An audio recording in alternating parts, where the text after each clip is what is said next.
During the late 80s, Richard Marx was writing a string of successful hits. Whether you love or hate his music, the singer came into the business when it was more lucrative than it is today.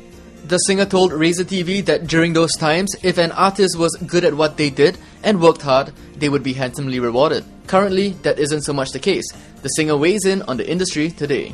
So what do you think of like artists today and how the music industry is today with digital sales and more electronic music out there? I think that the whole music industry is in a very strange transition, and it'll probably implode at some point in the next couple of years, because we're almost at a place, and in some cases we are already at a place where young up and coming artists and songwriters, they can't make a living doing it. Yeah.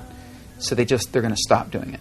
There's going to be a whole vacuum where people are going, where's the new music? Well, it's a bunch of people that are going, I can't make a living doing this, so I'm going to go work at the bank, or I'm going to go work at Domino's Pizza or whatever.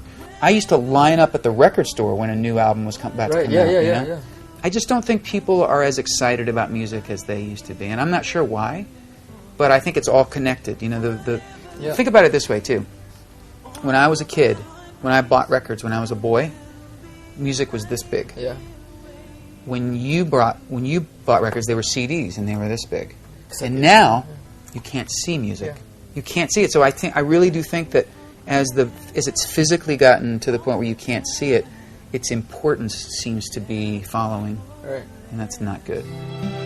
I'm trying to show you each and every way. You're predominantly a songwriter and a really good songwriter. So how has your songwriting sort of evolved over these past 2 decades, maybe?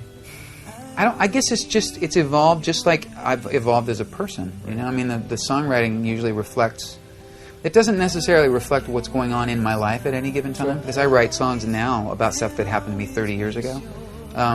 But I think as I've gotten older, I just don't want to say stuff that's... I'm always looking for poetry. I'm always looking for a way to say something that's a little different lyrically. Musically, there's no difference. Musically, I just sort of close my eyes and hope that melodies come into my head, and usually they do. It's the lyrics that are the work, because I hate songs that are just the same lyrics in 94 other songs. And like if I hear one more person write a lyric about, you know, you take my breath away, I want to kill that person, whoever wrote that. So I try to write songs. Like one thing I've done in my career is I'll take a song that has a title that's really generic. I mean, Now and Forever, there's probably 300 songs called Now and Forever. But there's not one word of that song other than the title that I've ever heard said that way before. Because that song is about me and my wife, and it tells a story between me and her that's personal, that's specific. So I don't know of any other song that uses lines like that in the song. Same with a song like Should Have Known Better. I mean, you know, the Beatles should have known better. But and I wrote that song when I was 19 or something like that. But I've always tried to make the lyrics as unique as I can. Sometimes I'm good at that, and sometimes I fail. This year alone, Richard Marx has 3 album releases. The 2-disc compilation album, Inside My Head, the 2-disc live album, A Night Out with Friends, and holiday album, Christmas Spirit.